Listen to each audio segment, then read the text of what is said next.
I could have been the bass player for Metallica if I wanted to be. That's exactly what you're saying. This house could do $120,000 if it wanted to. Who's even telling you this information? Where are you getting this information? It is short-term rental management with Cash Flow Carl. I'm happy to be here. I'm wearing a metal shirt. I was wearing like a regular shirt a little while ago, and I said, nah, we got to go metal today, man. So Metallica it is. It's grateful to be here with you in this new year. Here we go. Time to start fresh. Time to start getting, ambitious and kicking some rear end and all that fun stuff. Today, we're going to talk about past performance of a property, specifically in shopping, for shopping purposes. Do I care about rental history on a property when I am buying a property? The answer to that question has always been no. Traditionally, you do not care about past performance on a piece of real estate when it comes to vacation rental real estate.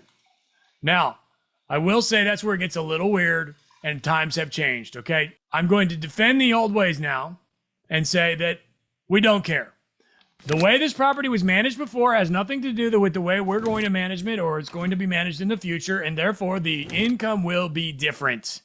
And this is where it gets really weird with income on an overnight rental. And a lot of people have a problem understanding this and wrapping their head around it. And I will say right now, of course, I'm here to represent the short-term shop. We do not give numbers and never have on rental real estate.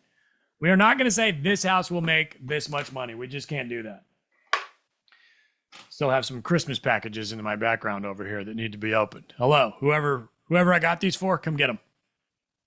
But anyway, short-term shop does not give numbers. We have no way to prove what a house will do. There's no way to prove what a house will make until you have owned it for a year, and then even the second year after that. Maybe you get lazy and you change your mind. I saw a property recently. I was talking to a buddy of mine. It was self-managed property. They did something like 80 grand gross income, and the next year they put it with a property manager, and they did 50. So we're talking almost cut in half. And I'm not saying that every property manager is going to do, 55% or whatever that number is of what a self-manager can do. There's self-managers out there that will make less than the world's worst third-party property manager. It's all relative. And where this comes into play is with residential rental real estate, commercial rental real estate, and, apartments. Because in apartments, we have a lease. We know how much is supposed to come in every month. It makes it a little easier to do some numbers, or at least have some sort of prediction. But we don't have that in vacation rental real estate. We don't have a lease. We have no way to prove how much is going to come in until we have some actual, history, some actual evidence of what can possibly happen. And up until recently, I would have told you that you were crazy for giving any kind of a crap, can I say that, about rental history. It just doesn't matter. But now here lately, I do think it's starting to change a little bit. I think that buyers are becoming more sophisticated. This asset class has changed a lot since we first started, we meaning the short-term shop. And I think it does give a buyer a warm fuzzy when they see some rental history that rocks. Now, you and I know that, most people listening to short-term rental management know that it is all about the manager and what that manager can do with that property. And 7 different property managers are going to do 7 different gross incomes on a property. And if you've got 1 or 2 of these things, you should be getting to the point where you can look at a house and say, I can do this much with it.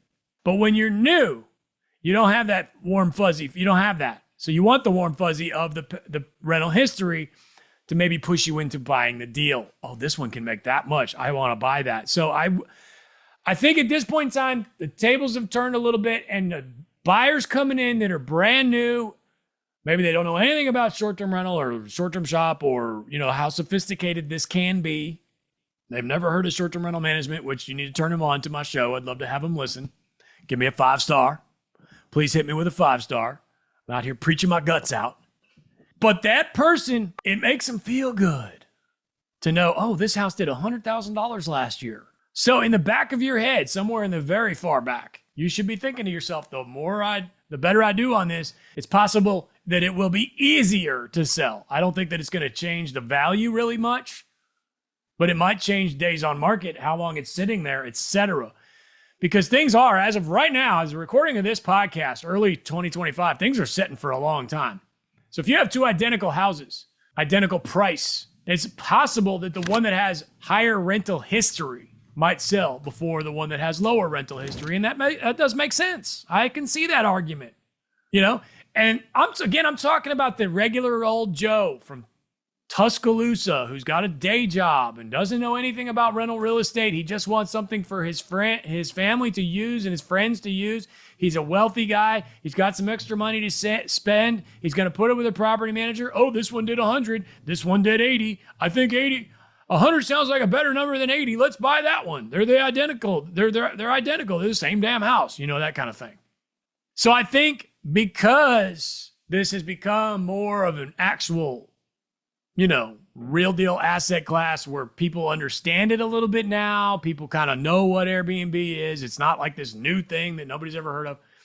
I think we are finally, as of today, as the launch of this podcast, we do give a rat's rear end about rental history for the first time ever. And I think the reason is because it could make it a little easier for you to sell it someday. Maybe.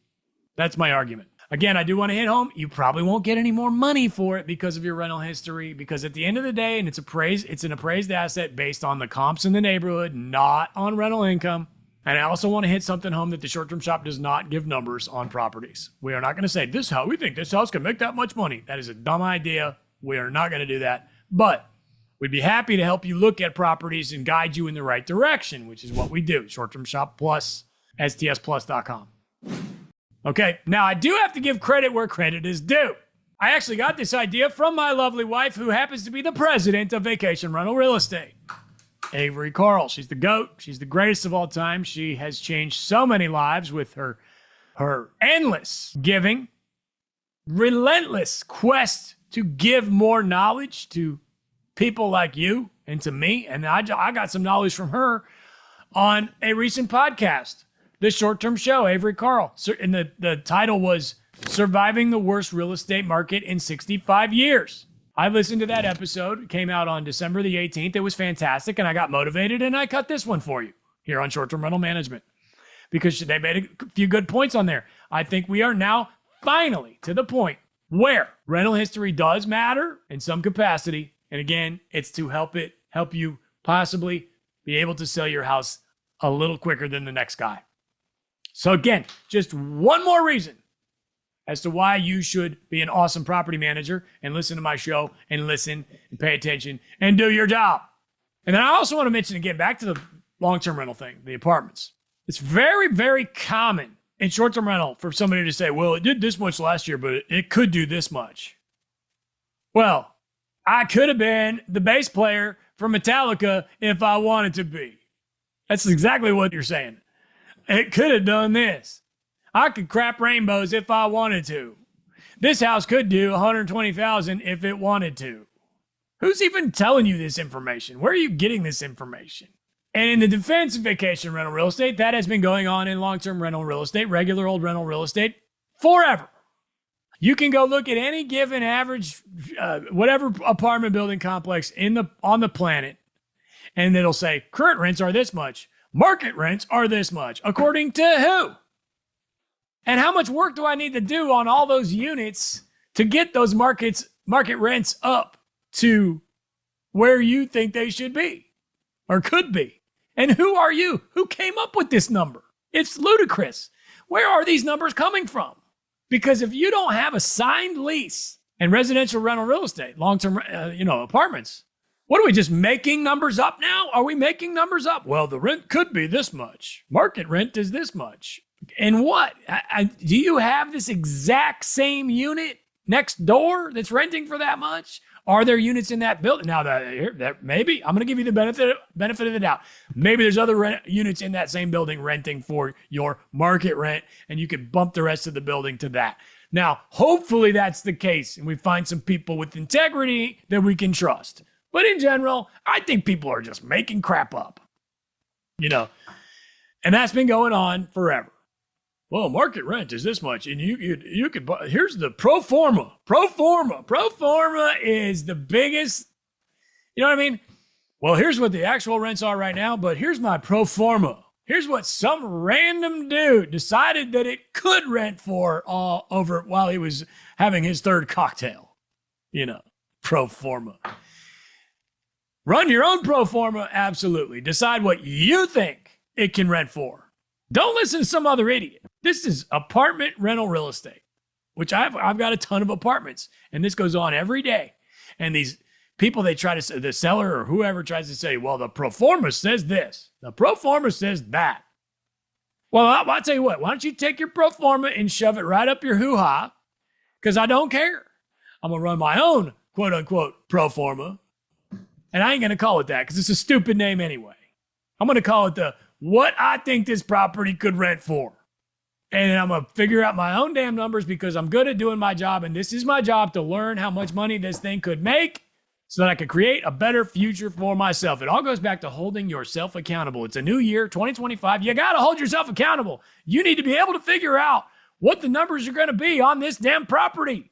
And if you can't do that, you need to go get a mutual fund. All right, I'm making a lot of sense. I'm making a lot of sense, but I want to hammer it home. Let me bring it back to the actual thing that I was trying to talk about today, which is, does rental history matter? No, it doesn't, traditionally.